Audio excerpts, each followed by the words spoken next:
Hey Chicago, what do you say? It's the CHGO Cubs postgame podcast. The Cubs lose to the Brewers 10-6. But it's not killing our vibes. Even though Braggs is booing us. That's right. Big shout out. We are at Real Time Sports Bar in Elk Grove, also known as the land of the Herreras. I'm the king of Elk Grove. It's actually Mayor Herrera is here tonight. How about that, Mayor Herrera? The nickname is it's the exceptional community, and I think we that came true today. What happened to Makers community. Wanted? Makers Wanted is just That's old business. That's the technology part. Makers Wanted. The Winners exceptional wanted community of tonight. Grove Winners Village, wanted. Illinois. Credit to all of Ryan's family for coming out. You were born here. Hey. Just to be recognized, I was born in Elk Grove. That's even bigger than once living here. Like I said yesterday, you were Herreras didn't like that very much. They did not. Like I said yesterday, you were born when they broke ground at Right. Elk Grove Village when they first discovered it. They were still paving Arlington Heights Road into Elk Grove when I was born. Lewis and Clark were still going through the Western Territory or whatever it's called. All I know is I can't wait to hit up the Casey's gas station to get gas on my way out. Oh, it's right down the Oh, street. yeah, it's right on the corner. There, It's yeah. beautiful. They don't have those in this city. All right. No. All right. I can't wait to go. I got to get for therapy tonight. We're getting a slice of pizza. You know what you can get here tonight, Cody, at Real Time? A Blue Moon. A Blue Moon. You can also get it over at Casey's. You can get it in the city. You can get it anywhere. Thanks to our friends at Blue Moon for always taking care of us. Oh, yeah. And to everybody here at Real Time Sports for opening up the bar to us, having a good time. To the wait staff that took care of us, so make Shout sure out you tip to them on the way out of here. Yes. Anyways, Cubs lose 10-6. Yeah. That's the bad news. The bad news is Shota Imanaga was hit around for basically the first time in his major league career. What was your favorite Shota part slam? of the streak? Was it a mistake, Cody? I know what the chat's already going to say. Was it a mistake to give him the extra rest? I mean, listen, meatball in me says that yes, but I think when you think about the fact that coming from Japan and I was looking at his innings, his innings per season in Japan. Whenever they decided to move his start, I was looking at over the weekend, and I mean he's on pace to break that record, right? And I think the Cubs were thinking about trying to stretch, make sure he's fresher in September when these games really, really matter and stuff. And so I don't necessarily hate the idea that they did it. The meatball in me says that it's one of those you don't take a guy out of his routine type thing. I don't blame people for being upset about it. But I am also saying that it makes sense that they did if you're thinking about the long term. So, I don't know, man. I don't really have an opinion on it. I'll tell you what I think will be a popular opinion tomorrow is that resting him or giving him the extra rest is a good idea, certainly long term. Mm-hmm. Maybe picking the game against the Brewers isn't the right time to do it. Well, that could be an argument. I mean, it wouldn't have that happened. I would accept. It wouldn't have happened if it didn't rain in St. Louis an ass ton. And that's what I part of the conversation has to be that it wasn't like they just shut him down for 10 days. He did everything but pitch against St. Louis on Friday, right? Yes. He did everything. He did the whole warm-up, the whole pregame routine, did everything except actually pitch the game. So it wasn't like he just had 10 complete days off. He still did that, and they weren't going to have him do that 2 days in a row. They probably weren't going to have him do that 2 out of 3 days, so he wasn't going to pitch to St. Louis after that. And they chose today to pitch him, and clearly the results didn't happen. But I don't see this game as a result of him having rust. You don't think it was rust? I don't think it was rust. I don't think him having a turn off from the rotation was a huge contributing factor to this. I think the Brewers are a really good lineup. The Brewers are a really good lineup, even though the Cubs have shut them down starting pitching-wise the last 2 nights or 2 days. All season, to be honest with you. Yeah, they're a good lineup. And, with Shota, and the other part of the conversation, the other part of my point why I can't look at it and say, like, for sure this guy suffered from having too much rest, right? Like you said all that stuff, and he doesn't pitch as often as he does here as he did in Japan. All that stuff. But then you look at what Craig Counsell did with this Milwaukee Brewers team. He consistently found ways to get guys a couple extra days of rest. He consistently found ways to, break the 5-day cycle of the rotation to make sure his guys lasted throughout the season. This, because of the fact that he did the whole warm-up in St. Louis and then didn't pitch, they look at that as like, this is an opportunity for us to. He's not going to throw 90 pitches today. He did do the work going into the game, but he's not going to throw 90 pitches today. But this will allow us to, keep him fresher. Send him out against Milwaukee, keep him fresher. The guy hasn't missed a start yet this year before that. Hasn't spent time in the IL, so he's doing a lot of just the first 2 months of the season pitching more than he would have in Japan. Yeah. So I look at it as just it was, he's been so great to start the year. He was at 0.0 or 0.84 ERA to start the year, best to coming into today, best in the majors among starting pitchers. I'm not saying he was due for one of these games, but I don't think he was going to be perfect all season. I didn't expect him to be perfect all season. It sucked that it was against the Brewers today, coming off a big win yesterday.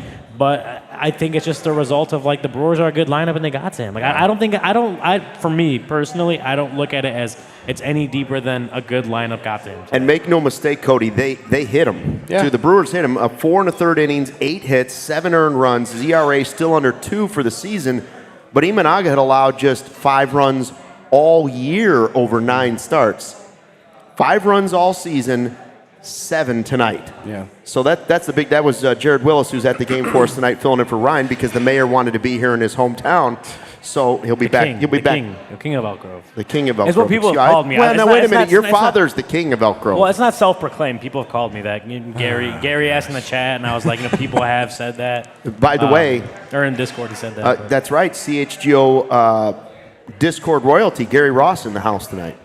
Tim's here. Gary Ross in the house. Gary Ross. Gary made the Tim's trip. also here. Gary, despite the fact that he's been mourning over Slaughter's trade for the last, 10 days, Gary? Yeah, however long it's been. Gary's been 2 wearing weeks, 3 weeks. Gary's been wearing only black, and he's had the drapes down in his house for 10 days now. But now he's come out he's ready to rejoin society. We got him some Blue Moon. And, the We Want Slaughter is taking over again. Yeah. Oh gosh. Also, Barb, we are live. Yes, we're live, Barb. But you know what I'm saying, Cody? These were not cheap hits against Imanaga. They hit that two-run homer, and I think I looked over at you and I was like, man, the way this offense has been going, that feels like 6-0. Yeah. And that was early in the game. It didn't turn out First to be inning. that way. Like the offense actually did something today and built a little bit on last night, but the 2 runs early, you just kind of got the feeling that it wasn't going to be one of his primo games, and it wasn't. Yeah, he wasn't getting a lot of swing and miss.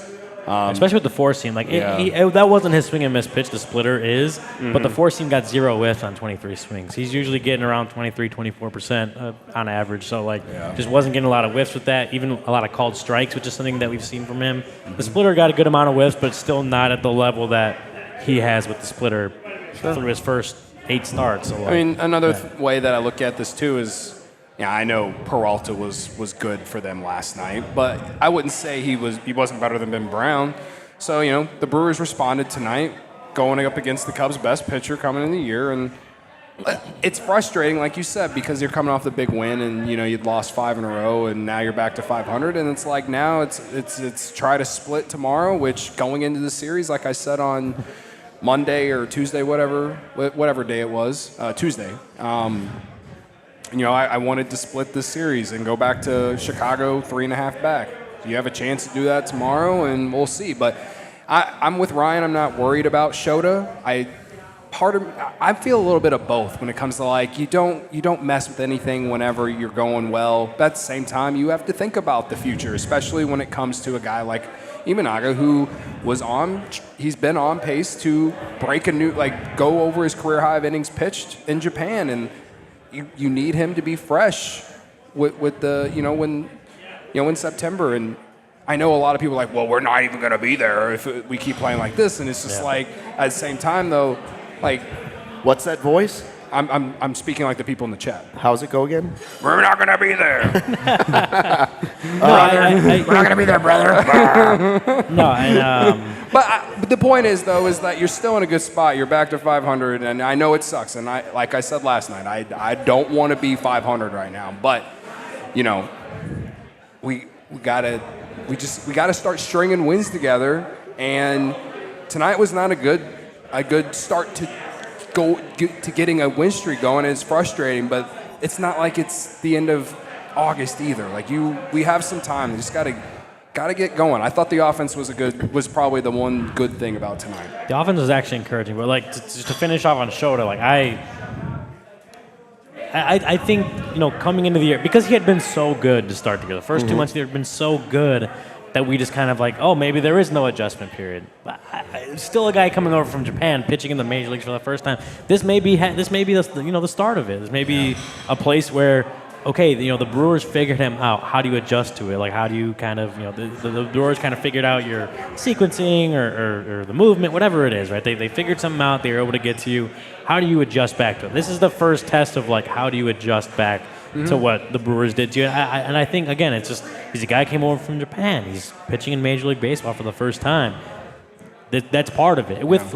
And not just Shota. That's part of it with basically every player that comes over from NPB has to have that adjustment period. His ERA is still under 2, and the Cubs have won 8 of his 10 starts. And let's be completely honest here. The last thing that we should be complaining about with this team is starting pitching. The starting pitching has been completely, been as good as you could have asked over the last month. So, month and a half, really. So, I mean, one bad start. Ask me if we get 5 starts of this, Do you want me to make your night worse? No, I already saw what Jake put down there. You already saw it? Bragg's told me. Coleman Hawkins withdrawn from the NBA draft and will transfer out of Illinois. Why is Bragg's here? Bragg's also, even though he's here, spent $2 on a super chat saying, "Boo, we stinks," which got 2 thumbs up. Bragg's just here to make my life miserable, and I didn't even do anything to him. I came on his dumb podcast. It's not dumb, but I'm saying he's dumb. And then now he's been giving me all this Purdue Illinois slander. Yeah, that's tough. Robert Kidney. He expects me to be nice to him on Friday. Is that right? What the hell? Kindley. With a super chat. We need actual stars. We have a team of complimentary players. We need to spend actual money on actual stars. Stop with the money ball already. $5 from Robert. Thanks for the super chat. Well, they are 8th in payroll, but that actually is just even more of a criticism on Jed Hoyer than anything else. Hey, I mean, you said it multiple times over the last week or so, and we said it all offseason that when Cody Bellinger is your biggest signing, you're bringing in. You're not bringing in a bunch of other stars, and not that a bunch of stars were really truly available to the Cubs this offseason, right? Like Ohtani wasn't coming to the Cubs. Soto was going to take a haul that they may or may not have been able to reach. There weren't a ton of superstars available to the Cubs, but when you are running out of lineup where you just don't have that in your lineup, I mean, stuff like the way the last few weeks have gone is possible. I mean I know it's hindsight, but Juan Soto would look great in the lineup, man. Yeah, sure. You could, and you had the prospect capital trade for him. Hey, man. You know what? Insightful analysis. I never would have known Juan Soto would have looked really good in this lineup. Shot from one the of mayor. those things. Like No, I don't want to to veer off the topic of the show, but like related to his super chat, it's like. Juan Soto is a superstar in this league, and he's one of the best hitters in baseball, and he was available this past offseason. And you have the prospect capital to have made a trade for him. Or, you could have sent some of these major league guys too. You absolutely could have. You know what will make you feel better, Cody? logging on to that Circa Sportsbook app here in Illinois. Oh, yeah. Getting on that app and making some money. Because I just saw, right here at Real Time Sports Bar in Elk Grove, I just saw a thin crust pizza go by, and I thought to myself, the Herreras are having themselves a good time here. That looked like good pizza. It looked like it was going back to your table over there. I might have been. Looked like good pizza. If they can hear me, I hope they'd bring me some. But I have a public apology for the people, and it's that I'm sorry for betting over on the strikeouts for Shota Imanaga today. It was the first time that I bet on Shota all season. It happened to be today. So I am publicly saying it is my fault. Barb, it's my fault that Shota sucked today. All right? I'm putting my hand up, and I apologize. I am no longer betting on Shota the rest of the season, okay?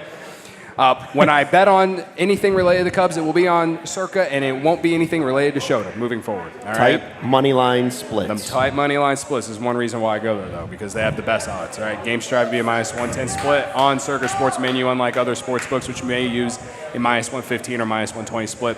Circa Sports keeps as little money as possible on large market bets, especially compared to other books. Also, they don't limit you based on your winnings. All right, if you're red hot, they won't take anything away from you, like boosts or extra stuff, right? They give the same limits to everyone who use their book. They actually also encourage other people to download other sports betting apps and compare the lines as well and see just how much better the odds are on their book. And then finally, I hate chatbots, and they don't use chatbots. That's why I really love them, right? All aspects of their app are being run inside the same team that runs the main Circa Sportsbook at Circa Resort and Casino in Las Vegas.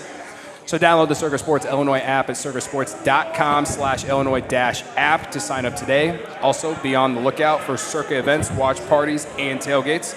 They're with us every Friday home game for Cubs Friday 120 Club. All right, for everyone here at the bar, Cubs Friday 120 Club. It's a great time. You should come hang out. Friday 120. And hang out with us at the bleachers. We pregame at Murphy's, and then we go hang out in the bleachers for every Friday home game. Cody and Braggs. And Circa is there with us, so shout out to them.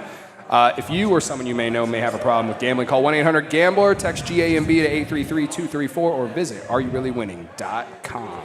You know, guys, some beers can say they're brewed for baseball, but only Blue Moon is brewed by baseball. Beer and baseball just go together. No beer goes better than the one that was literally born in a ballpark. Blue Moon was created at Coors Field in Denver, Colorado. It's the natural choice all season long. The weather right now has been beautiful. Nice sunny day, summertime, shy. I say give me a Blue Moon. Nothing beats watching baseball or lounging by the pool or raking up the cicadas in your yard with an ice-cold Blue Moon. Blue Moon was brewed by baseball to give you a dose of nostalgia and get you excited for the new season. A beer this good only comes around every once in a blue moon, but you can enjoy it all season long. Bring the ballpark to you. Blue Moon, Belgian-style wheat ale, one of a kind every time. Get Blue Moon delivered by visiting get.bluemoonbeer.com/CHGO to see your delivery options. That's get.bluemoonbeer.com/CHGO. Blue Moon, made brighter. Celebrate responsibly. Blue Moon Brewing Company, Golden, Colorado. Ian Happ providing the power for today's game, presented by our Illinois pork producers. Savor the flavors, savor the gains, and celebrate any occasion by enjoying the best pork produced by Illinois pig farmers. Happ with a couple of hits, a couple of RBIs, including a home run. I believe at one point Jared Willis tweeted out that he was 368 with an OPS of 1.429 in his last 7 games. Maybe Ian Happ is bouncing back. I do have to say one of the pros of tonight was being here with Gary and having him witness Ian Happ have a great game with him. That was one of my favorite parts of tonight. He didn't even hear it. He's over there engaged in it. He's telling somebody about Slaughter right now. He's heard none of it. But he's been playing great, man. Like I said earlier, I think the offense took a step tonight, and he was a big part of it. Like he started a few rallies in some of those innings. And again, I know those 2 runs in the 9th inning. Who cares? You're down 10-4 in the 9th inning, so maybe you don't care about the 2 runs in the 9th inning. Fine, but they did put up more than 1 or 2 runs, 4 runs tonight. Yeah. Morel missed a home run because Perkins robbed him, and Swanson missed a home run by a few feet too. I was going to say those were the 2 biggest plays of the game, was Perkins robbing Morel which was like payback to Cody Bellinger. It was almost the same exact play in the same exact spot in the ballpark, Blue Moon Ballpark, we like to call it. And then the Swanson taking it basically to the wall for a near grand slam, and it would have changed everything. Yeah. They would have taken the lead if Swanson's ball went over the fence. Well, it would have been a one-run game had he not robbed the home run. Yeah. No, well, so to Happ, because Happ obviously had a good game. And, you mentioned Jared's stat. I was looking just at from the start of that Atlanta series through yesterday's game, a 1099 OPS, was hitting 304, 739 slugging. Like, he's waking up. And, Happ. Like we all said he would, too. Yeah, and this is something that I wrote about yesterday. Like, even with all the bad and all the hate that he's been getting and all the stuff, like he's a terrible hitter, or whatever you're saying, right? Even with all that, I think he came into today with a 102 WRC+. So he was still, just as an overall hitter, above league average, slightly above league average, right? And that would have been the worst mark of his career. But he was an above average hitter, and that's with all, like, everyone saying how bad he's been as a hitter this year. So, I think for myself, a lot of that was overblown. I do think he struggled. Yeah, he absolutely had his struggle, and there was a reason why he got that 2-game break in Atlanta. So, like, it wasn't that he was good and no one cared. It was like he did have his struggles, but I think a little bit was just a little overblown.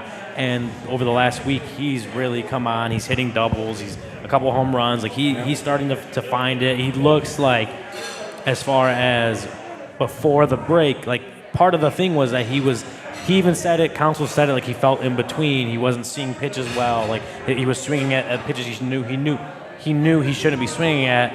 And you're not really seeing that right now. You're seeing him having better at-bats. The plate approach is better. The consistency in the at-bats, even if the results aren't there. Like you're seeing that with him, and then you're seeing the results come as well.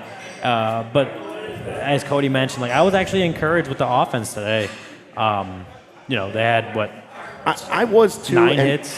I 3 was walks. too, but not to be Debbie Downer and not to really pick on Ian Happ. That's not what I'm trying to do. Sounds like he's about to. No, it's not specific to Happ, but we're talking about, okay, well, this guy is right at league average and so and so. The Cubs need to be looking beyond that now. This team won the World Series, and I know they do, but like we need to hold them to that as well. Like league average isn't going to cut it anymore with the Chicago Cubs. You won the World Series in 2016.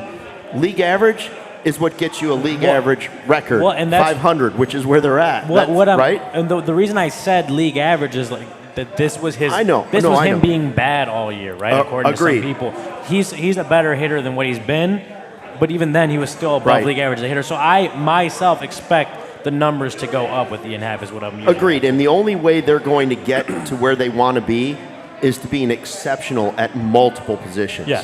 And right now, so far, a lot of the big-name guys haven't done that so far this season. Offensively, they've been carried by the pitcher. Yeah. Which is another thing that I look at, and like Jed Hoyer has talked about in the past, like you're never going to have all 9 hitters hitting hot. But it'd be nice to have a couple at once. Well, that's what I'm saying. It's like the opposite's been true for the last few weeks, month, where just no one was hot. No one was hitting well. That's what it felt like.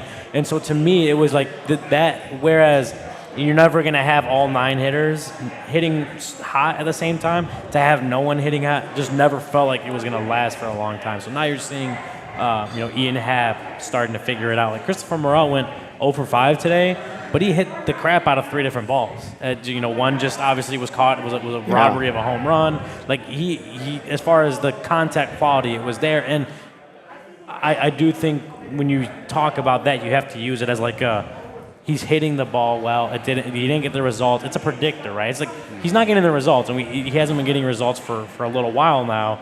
But he is hitting the ball well, and so like as far as a predictor of, he's still taking walks. He's not chasing really, really bad pitches. I know he watched one go down the middle for a strikeout today. That was bad, and definitely need to acknowledge that. But like he's, for the most part, seeing the ball well. For the most part, hitting the ball well. Just going at fielders, and for the most part, not chasing and doing that kind of stuff. So he's doing a lot of things right, and that's what gives me, for him, confidence that things will turn. But then like Dansby, Swanson had a bunch of hard hit balls that a couple that turned into outs today.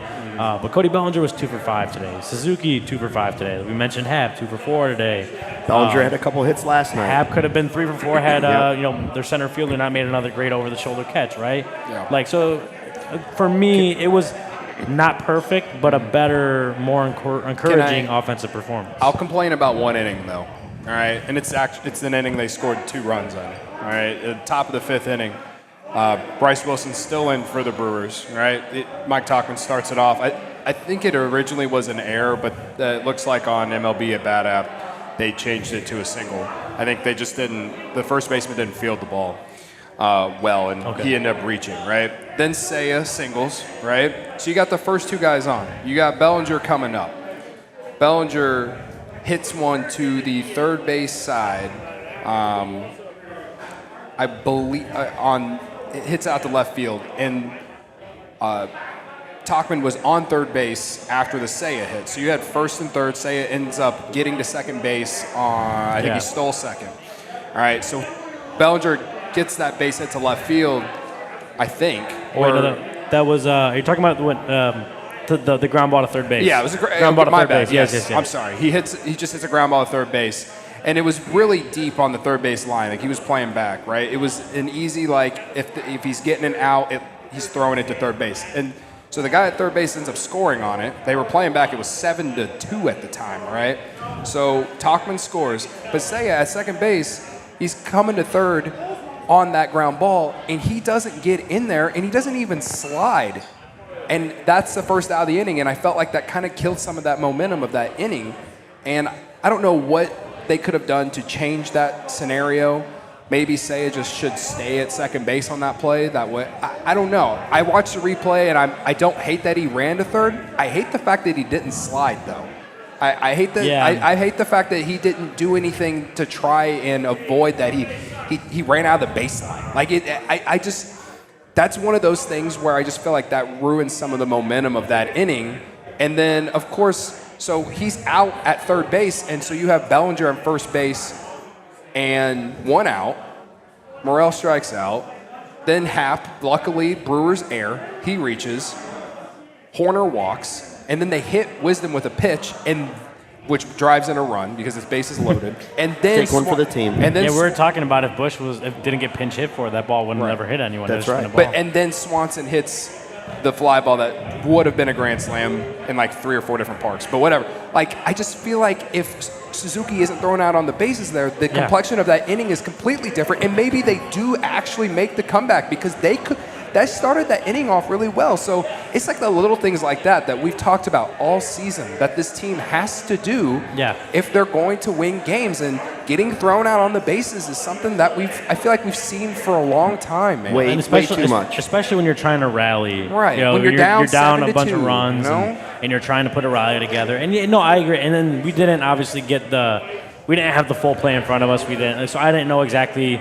It didn't look like Seiya took off right away. It kind of looked like he got caught in between a little bit, and then as he realized it was going a little bit deeper, tried to get into third. So it just felt more like a bad read of the play and trying to make something happen, but not doing it well enough. No, it was a bad out and a base running mistake that I'm not saying hurt them in that inning. It's not what lost them the game, but it is when you do the little things. Do the little things. It's a little thing that. You got to do better. If you're going to make a comeback down 7-1, you got to do that. A lot of them. Yeah. And big plays. If you're gonna come back down where you were, if you're gonna come back and rally in that game, you can't get out at third base with 2 That's probably mainly my biggest complaint about the offense tonight, and it's not even really at the plate; it's just on the base paths. You also need big plays from your big players, and Dansby almost gave you the grand slam that would have been the big difference. Did you see the tweet today from Marquise, Tony Andracki? It was a stat that he'd been working on with Andy Martinez, also from Marquise, said top 6 players this season by B-WAR on the Cubs. Who are they? Shota was number 1, Assad was number 2, Ben Brown was number 3, Wesneski number 4. Your top 4 B-WAR guys are all pitchers. Who are the only 2 top position players at 5 and 6? Mike Tauchman and Pete Crow-Armstrong. We'll get to Pete Crow-Armstrong in a second and talk about his some of the things that were said by Carter Hawkins on the score today and what it might mean for PCA. But first, Cody, how about a trip to Sunnyside? I'm going to need some Sunnyside the way this team's playing. Sunnyside is your home for judgment-free cannabis shopping, a place where all kinds of visitors are welcome to explore, discover, and purchase a wide array of high-quality products. Sunnyside has everything you need to elevate your summer. Some of the amazing features that make the brand or product awesome. It's a one-stop shop for all of your cannabis needs. Sunnyside has an expertly curated menu with over 100 strains to choose from, plus easy online ordering, guys. I know, Luke, I know you struggle with technology, but I know you know how to order things online. I've seen you do it in the office. Right now. All right, it's Illinois' Without your readers, too. Yeah, I have no readers. I've got a laptop open. I've got a phone going. You I'm can do a it. social media machine over here right now. Sometimes you figure it out, brother. All right. Sunnyside, it's Illinois' favorite dispensary with locations in the city at Wrigleyville and River North, in the suburbs, also south in Champaign and north in South Beloit. If you're starting out, Sunnyside has expert guidance and brands they know you'll love, like Good News and Mindy's, for example. If you're a pro, they've got you covered with over 100 strains on the menu and new ones added weekly. They know you'll love Cresco and Florical's incredible quality and consistent products. So head to sunnyside.shop and use code HICHGO at checkout for 35% off. All right, 35% off, HICHGO at checkout. Sunnyside Cannabis Dispensary, right buys every day, only for 21 plus or Illinois medical card holders. You know, you say Sunnyside, I hear the word sunny, I think of sunglasses, and I think of Shady Rays. Oh. You need your Shady Rays. Get ready for the summer season ahead with quality shades built to last. Our friends at Shady Rays have you covered with premium polarized shades that won't break the bank. Shady Rays is an independent sunglass company offering a world-class product rated 5 stars by over 300,000 people. Their shades have durable frames and crystal clear optics, making them the perfect choice for all outdoor adventures. They have hundreds of options to choose from, so you're bound to find the perfect pair to match your style. They probably have a style in your favorite team's colors. My own experience with Shady Rays, like I went to visit my brother in San Antonio. Gotta have Shady Rays. Yeah, it's so sunny, you need your Shady Rays. But we went down one of those the river rafting things. Guadalupe River. I don't remember exactly which one it was, but I got sucked under. Like I got sounds like whatever. the Guadalupe. Yeah. Got to watch out for the water moccasins there. I came out and sunglasses were gone. Oh. My Shady Rays were gone. My shades went missing. Shady Rays took care of me. If your shades ever go missing or take an unexpected hit, don't sweat it. Shady Rays has the most insane protection in all of eyewear. Every pair is backed by lost or broken replacements. If you don't love your shades, exchange for a new pair or return worry-free within 30 days. There's no risk when you shop. Their team always has your back with personal and fast support. Now, exclusively for our listeners, Shady Rays is giving out their best deal of the season. Head to shadyrays.com and use code CHGO for 35% off polarized sunglasses. Try for yourself the shades rated 5 stars by over 300,000 people. Our first report of a possible Cade Horton call-up, allegedly, on June 1st has been pushed back, most likely because now Cade Horton back tightness in Iowa. So credit to us, we were right, but maybe not. And did you hear the score today?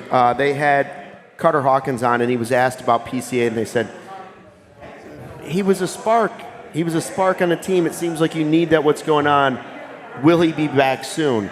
And he said he paused for a second. He said he's certainly making a case for that. Mm-hmm. And what he's doing down there. And he said, and when he comes back, he needs to play 9 out of 10 days. So that's the situation. To me, my mind immediately went to, well, okay, if Happ's getting better and playing better in left field, you're not going to sit Happ.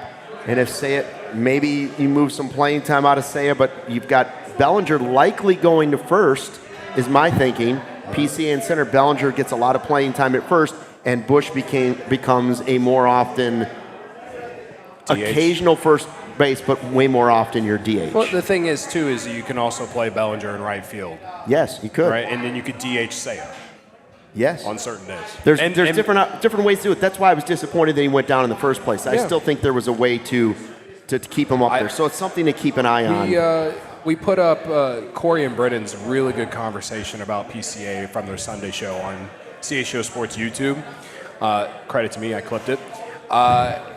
So I recommend going to listen to it. But like everything they said, like I agree with. Like it was all like I obviously understood why they sent him down to begin with, but also at the same time, like he was outperforming every expectation that we had while he was here. I understand they sent him back to get everyday at bats, but you need honestly for the defense more so. I mean, I feel like the outfield defense has been fine most of the season. I know. Well, Bellinger obviously. Yeah, and Bellinger's been great in saved the outfield, the game right? yesterday. And, and Seiya's had a few bad plays, but he's also had some good plays. He can be a bit of just a head scratching thing where you just don't understand. But overall, the outfield defense has been fine. But you could always use someone like PCA for more than just his defense. He, like you said, he was one of the top 5 players in WAR on this team right now, and he's played 2 weeks, 3 weeks. So, for me, he's got to come back sooner than later, because I just think he provides a little bit of edge to this team that needs it. He provides a lot of energy. The base running, every time he was on first base, and he was on second base pretty quickly. The guy is one of the fastest players in the league. His sprint speed isn't really high, right? I just feel like there's a lot to like with what he's got. You don't have to play him against lefties. I don't care about that. But if you want to see him, I want to see him just come up and provide that little spark. And this comes back to, I was talking to our friend Tim and Gary about this during the game. This goes back to my frustrations about just roster management in season with this team. We have the second best farm system in all of baseball, and we ain't using it. And you DFA'd Estrada. Sure, yes, you did as that. As Gary too. points out for Madrigal. Yes, right. So I'm just very frustrated with a lot of stuff that has to do with the roster management. When I say that, has nothing to do with guys that they signed or whatever. It has to do with how they're dealing with the roster in season. That, as a fan, with all I know, which is watching them make these moves and stuff, it's almost like they wait too long. They don't act aggressive. It's like we are at 500 right now, and they are 8-16 in their last 20-some games or whatever. Come on, do something. So also in that interview with the Score, it was on Parkins and Spiegel, they asked him, are other teams... They mentioned the Cardinals, and they said, man, it looks like the Cardinals, they constantly just bring guys up. They just always have guys. And are other teams more aggressive? Is your philosophy less aggressive with prospects than some of the other teams? And to some degree, he acknowledged that other teams are more aggressive with their prospects, but that it's also generally just 1 year or one playing season. It's not a huge disparity, but maybe they are. He didn't say the word specifically, but he did basically agree with the fact that other teams are slightly more aggressive with their prospects than maybe the Cubs are. Well, at least someone. So it's a philosophy. I don't understand it. But that doesn't mean you won't see a lot of these guys start to have an impact this season. I think we've already seen that. I do think with Pete, and I wrote that story last week, kind of just talking about what he learned in his second stint in the big leagues, the improvements he made, the improvements that Jed and Craig and all these guys saw, that the real improvements made, on the field, off the field, at the plate, in the field, on defense, stuff like that. Just all over the place, real improvements. But I will say, you go to his last, from May 3rd to May 19th, his last 14 games, he hit 194. He had a 465 or 564 OPS. It wasn't him tearing the cover off the ball, forcing his way into the lineup. When they sent him down, it was I was kind of okay, he's gonna go down and get everyday at bats. He wasn't really getting everyday at bats anymore, and when he was, the performance just wasn't quite there. Obviously, he's gone down to AAA, and he has just he's torn the cover off the ball in AAA, which is what he should be doing, right? Yeah. If he's major league ready, he should be tearing the cover off the ball, right? Nick Madrigal, who everyone says is the worst hitter in baseball, right? Mervis tears it up. I hear that all the time, and you go look at what he did in AAA when he got optioned last year. He had an 1100 plus OPS down there. So these guys, if they are at least done with the minor leagues, they should be tearing the cover off the ball. And I think PCA has a bright future. I think right now on this team, he could be, even if it's at the minimum, defensive replacement, pinch runner type stuff. Yeah, but Carter was basically saying if and when he comes back, which could be soon, 9 out of 10 games he's got to play. But that's what I'm saying. Even if it's at a minimum, I hear you. Defensive replacement, pinch runner, I think he impacts the team. The way he's hitting the ball, if he can come up and that can translate into the major league at bats and that kind of stuff, that's huge for a team that's looking for kind of offense wherever it can get it right now. I think Friday is when he's eligible to come back up. Yeah. I probably lean toward expecting him to come back up at some point this weekend if it's not Friday, but I do think he's kind of playing his way back up onto the big league roster. I don't think it's fair to put savior expectations on the guy. He wasn't hitting he wasn't lights out at the plate when they did send him back down. So I don't want him to come back up and everyone if he struggles, Right. people to think that he's like people to be disappointed that he's not carrying the offense, because that's not the player he was when he left, and it's probably not going to be who he is as if he does come back up. However, I do think he can positively impact this team. He did it. His second stint in the big leagues, Craig Counsell and Jed Hoyer both acknowledged that he did have positive impact on the team defensively and offensively. And if and when he does come back up, if it's as early as this weekend, I do think there's potential for him to really impact the team in multiple different ways, because that's the kind of player that he is. I understand why they sent him down. They want him to get everyday at bats.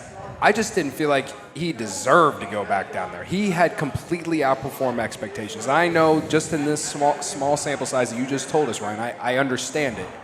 At the same time, though, when they did send him down, it's not like the rest of the offense was doing anything. So, for me, I thought he was doing everything well that you based off the expectations you could have asked for. So, did he need to go back to Iowa? I guess doesn't matter. It doesn't matter. I'm glad he went down there with a chip on his shoulder. Sure, yeah. To prove hey, I'll be back. Now, yeah. Joey, we had another super chat that we missed, Joey? Well, I want to say I think part of that is if no one in the outfield's hitting well, who can you option? You can't option anyone else down anymore. He's the one that would have to go to Iowa. So not that it was singling him out, but I know if anyone has to be optioned down off the team, it's going to be him. The positive part is he's going to get every day at bats at Iowa. I am. Whereas all these other guys can't even go to Iowa anymore. And I know that it couldn't be magical because they need the guy. They need an infielder on the bench. I'm just talking about outfielders. I know you're talking about outfielders, but I know everyone in the YouTube chat and anyone else thinking is going to say, well, what about magical? And it's based off the position he plays, you would have to send an outfielder. So I get it as much as I hate it, but I'm also related to this though. It's Vasquez has been here for a week and a half, and he has one at bat, and he came in yesterday, had a heads-up base running play to give the Cubs the lead in extra innings, and you're still not. I know the offense was good today, but what's the point? Why is he here? For defensive replacement. Defensive support role. He's a backup plan. Not just defensive role. He's a support role. If a guy needs a day off, say Swanson needs a day off tomorrow, I could envision Vasquez starting at shortstop for the Cubs tomorrow. I feel it's the same role as He'll Nick probably Nashville. play. All right, let me jump in here. Yeah, you got a super chat for us, Joey? So I'm just telling you we've got two here from Steven that I think we could take this last 15 minutes or so and discuss. And I think one of them is actually sort of similar to what we were just talking about. I don't know if really is an Steven, $5. Is it safe to say Jed overvalued Counsell?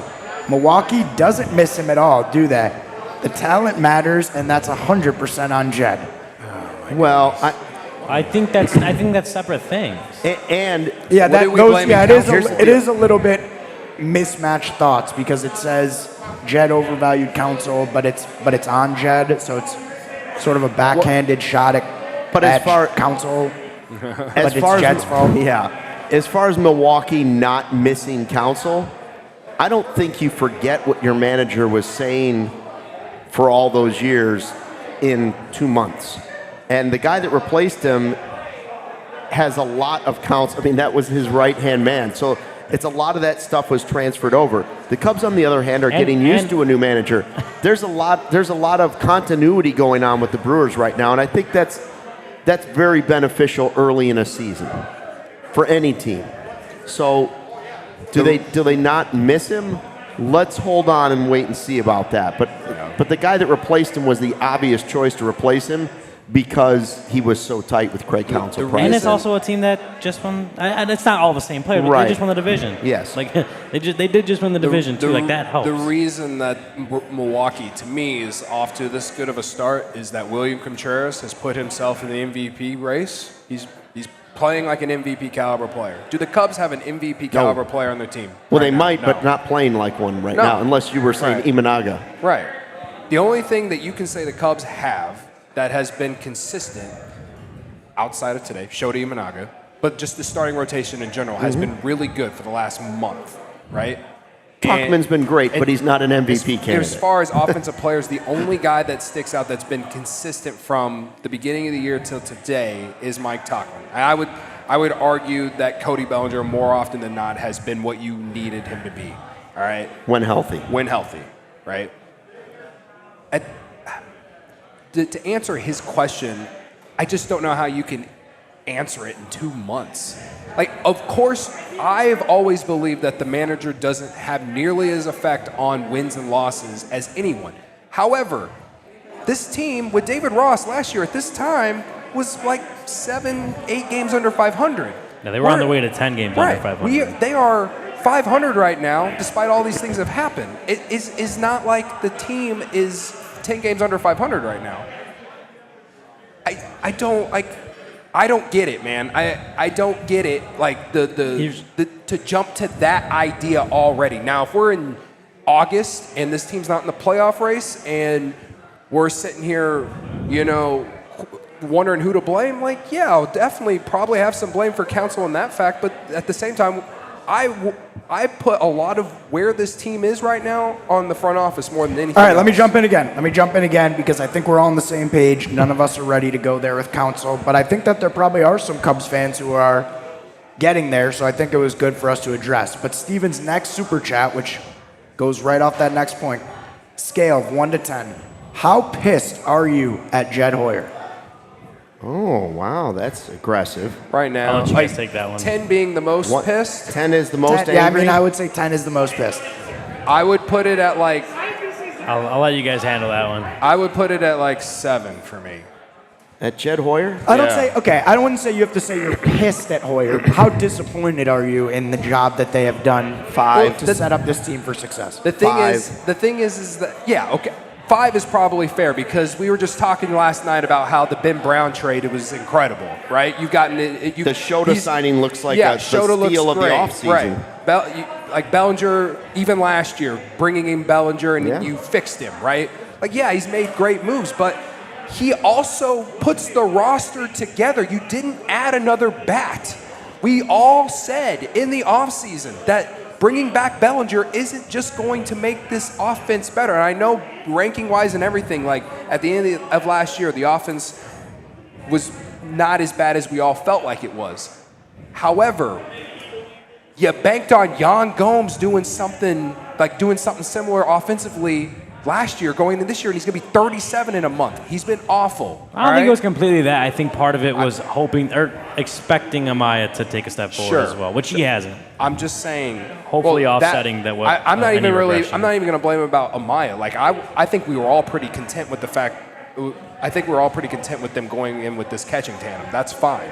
But you look at the roster or the lineup across the board, and you are still hoping that Seiya was going to be more consistent and be a real run producer. And in April, before he got hurt, he was. So perhaps maybe I'm overreacting into the moment right now. But since he's came back, hasn't been a lot of that, right? Bellinger, fine. Tauchman, it's a great signing. But like when you look up and down this lineup, is there a real superstar player that like a Juan Soto type player that puts this team over the top offensively? No, that's the thing. We all expected a bigger offseason from the Cubs last year, this last winter, despite the fact Well, we that hope for Ohtani. What's that noise? sure. Luke playing with his mic. I just cleared my By the Bringing way, the mic Cody, That's a I will professional say, move. That's clearing your throat. Cody's level of frustration. Just like Luke that. said 5. I said 5. What is your number? There's a lot of 9s, a lot of 8s, eights and and some nines. 10s in the chat. A lot of them. 9s, 8s, 10s, and the Godfather's at 25. But there's some. I think there's some What real about anger Gary? here. Gary, you got Some a real number? Frustration. Frustration number 1 to 10. 7. 7. Tim? Gary's saying a What about 7. Tim? I think 5 is Hold on, fair. We got Tim. Tim? You got a number? You got a number, Tim? Frustration level with Jed Hoyer, 1 to 10. Tim says 5. 5 too. 5er. He's got a 5 I spot. think 5 is got him- fair. he's right in the middle. I think 8, 9, or 10 is just irrational, and I think 7, like me and Gary said, is maybe a little bit bordering. But I think 5 is about as fair as you can, because he also, like Luke said, like we have said, they have made good moves. But when you talk about taking this team to the next level, we wanted more in this offseason, and they didn't do it. I think what is kind of like, to sum it up, is you wanted a team that on paper was a 90-plus win team, Yes. should win the division. Well, I did And predict 90 wins. It still could happen. And I get that. Will you and shut I, well, up? and I'm I not talking- get, I'm talking I was about right about Bellinger signing. I was right about the I record said last that year. I was too. right I about get that, and with the resources the Cubs have, they should be able to put that together most years. Yeah. I will also counter, just that plain devil's advocate. I will counter. You look at 2015. Was that team on paper the team that, not even just to make the NLCS, just to make the playoffs? There were people. They weren't perfect. Was everyone expecting it? You know what it was? No. Was a lot of guys overplaying expectations, outplaying expectations. Whether that's the Chris Bryans of the world or all those guys. A lot of guys outplayed their own expectations. They went on a run at the end of the season, made the playoffs, made the NLCS, and I think part of that is when. It's not always the best course of action to go into a season banking on guys on internal improvements and guys some guys to overperform, but just in general internal improvements. It's not always the best course of action to do that. Right now we're seeing that.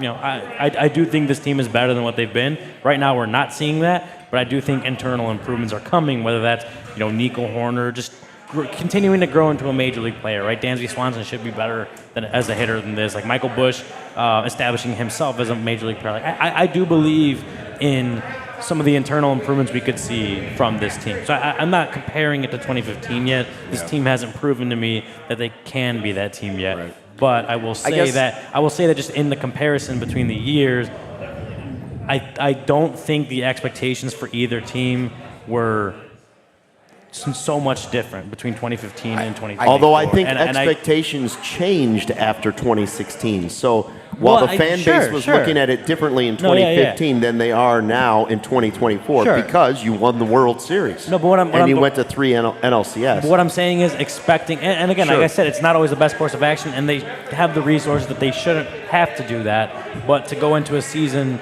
expecting internal improvements, I don't think is wrong either. Yeah.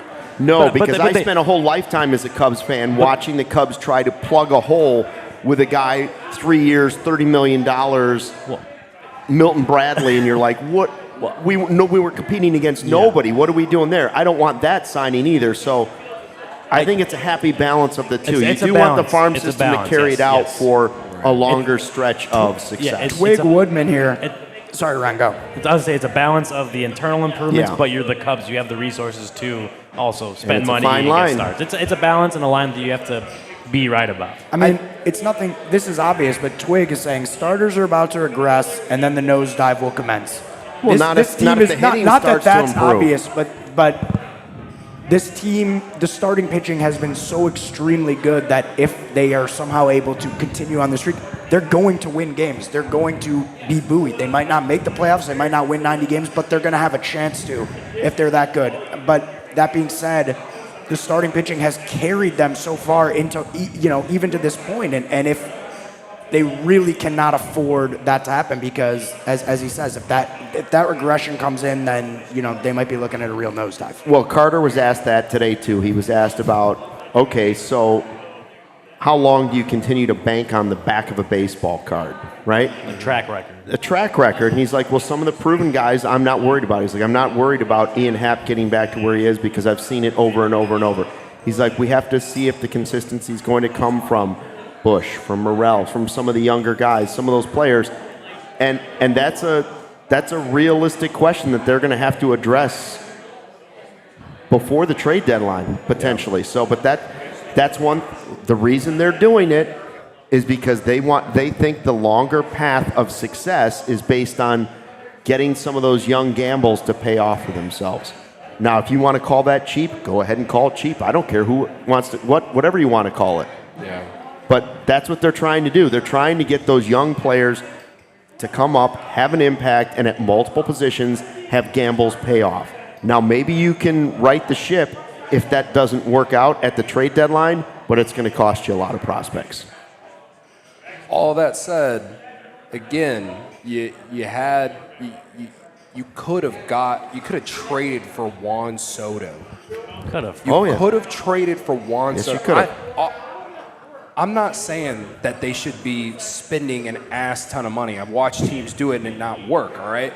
I'm saying that being a little bit more aggressive this offseason, maybe signing that extra starting pitcher, maybe trading for someone like Juan Soto, or, you could have done something that none of us even were thinking of, right? Because you have the prospect capital. With how last year's team played, it clearly was a few pieces away from being a real playoff team.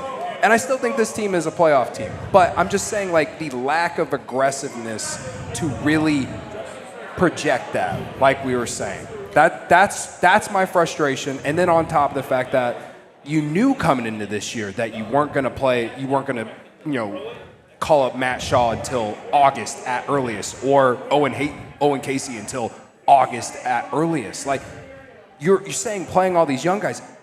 Dude, we're just talking about how they sent PCA back. Yeah. Right? Like, they knew that none of their best prospects were coming up in May or June. Or April, May, or June, except for PCA. We knew that we would probably see PCA, and we saw him earlier because of the Bellinger injury. I thought May would have been the time we'd see PCA, right?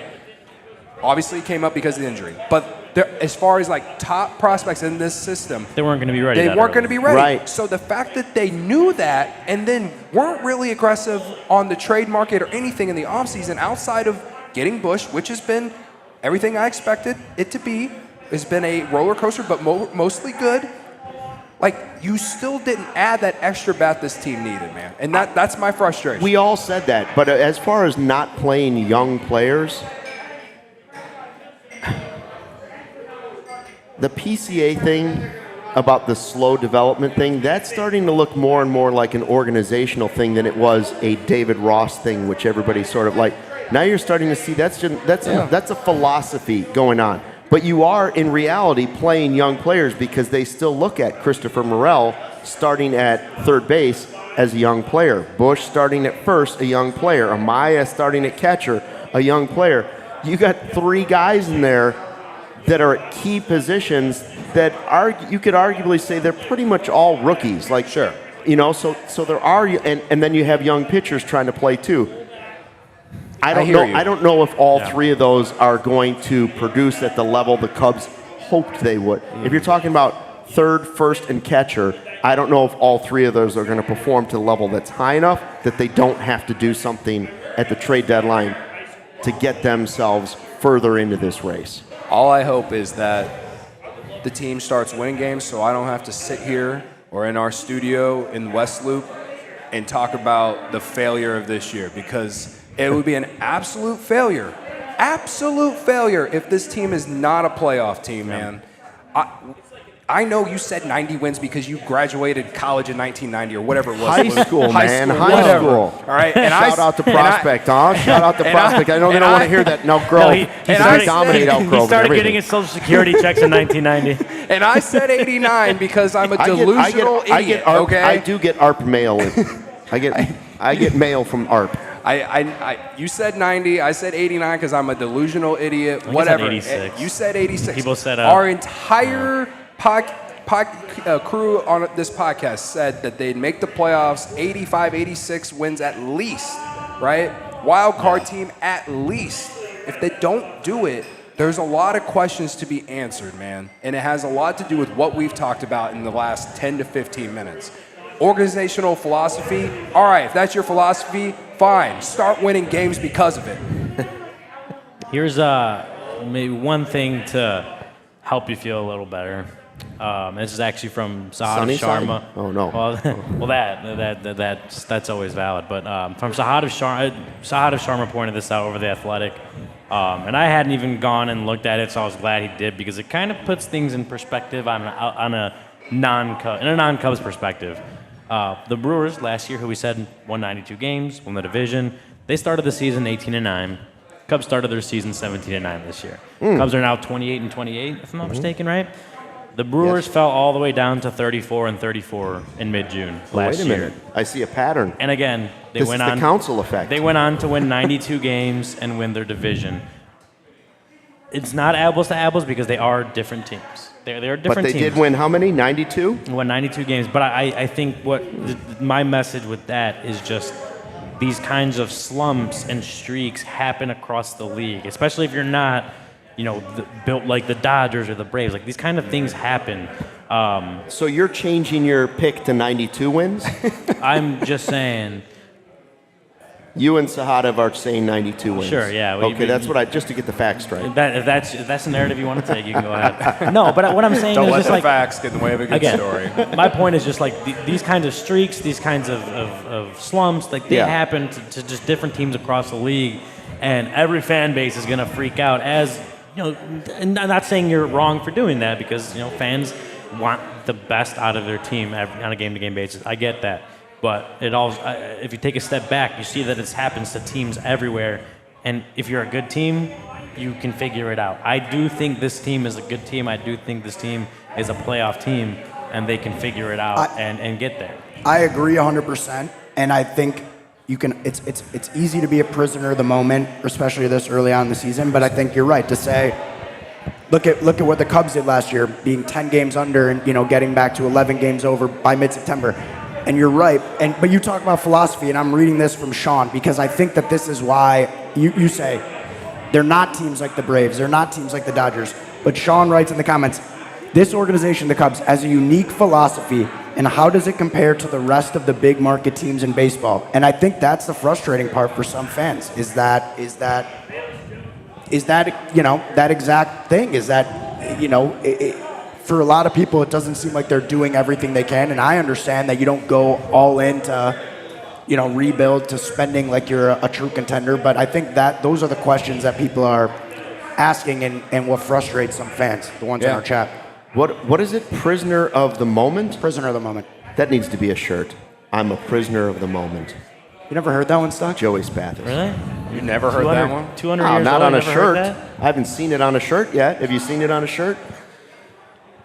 But you're right. Like, look at the Diamondbacks and the Rangers. Like, you could say it's too early to write this team off, obviously. But at the same time, look at the resources they have, and it's totally fair to be frustrated and expect more. Both sides are true, and no one's going to be happy that I said to be patient. No one in the chat is going to be happy that I said to be patient. I guarantee it. But that's just kind of how I look at it. Is we're not even at the end of May yet. Like it's May 29th. We have a couple more days in May. We still have a long season to go.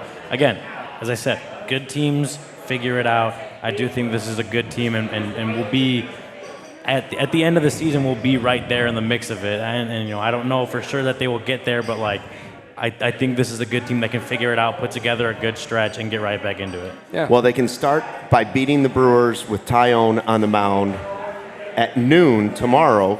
We'll be here for a live post-game show back in studio tomorrow. Ryan's going back to the ballpark in Milwaukee, also known as Blue Moon Ballpark. Oh yeah. Or Wrigley North. Or Wrigley North. So it's still a chance to split with the Brewers. They lose this one 10-6. Big shout out to our friends at Blue Moon. Luke. What? Sorry. Braggs is right here. He wants me to read this super chat that he has. Oh boy. Here Cody, thoughts on a Coleman Hawkins fit at Purdue? Go fuck yourself. Wow. There we go. All right, continue, Stucky. Sorry to the children Can at I Real say Time that? Sports. All right. Sorry, okay. Jake. I said it live. Earmuffs. Sorry to everyone I cursed. Sorry to Luke's Earmuffs. Sorry to Luke's kids. Yes. Sorry, Blue Moon. Go ahead and finish Sorry, that, Stucky. Sorry to our friends at Blue Moon. I don't know who what I was did to saying nice Braggs. things about. What did I do to Braggs? I didn't do shit to the Cubs. I complained about them. Let's just worry about the Bears being a 500 team. Let's Let's get there. I am once again sorry for yelling Can Caleb swearing. Williams play baseball? and swearing. Shout out to Blue Moon, our friends at Blue Moon, for all their help. Shout out to Real Time Sports Bar here in Elk Grove. Thanks for all your hospitality. Everybody that came out, all the Herreras, Tim, Gary, everybody else that was here this afternoon came by and stopped by and said hello or watched the show, had a good time. We'll be doing more of these coming up, potentially in this area sometime soon. Yeah. Right? You have Friday 120 coming up on Friday. First post-game show tomorrow. We've got the takeover for Crosstown coming up next week. Next Tuesday, Next Tuesday. I believe. It's either next Tuesday or next Wednesday against the Sox. Got a lot going on. Go to I don't have it all. allchgo.com or check out our Twitter and look for all the details there. Thanks to everybody again. Appreciate it. Cubs lose 10-6. It didn't kill our... Last call? One more call? Oh, last call. They're calling. Real Time's calling last call. One more round of Blue Moons, baby. I heard will me take curse some of and that they're like, popcorn one- before I one leave. more I call. think I'm going to get some popcorn. All right. Thanks again, everybody. Until tomorrow at noon, fly the W.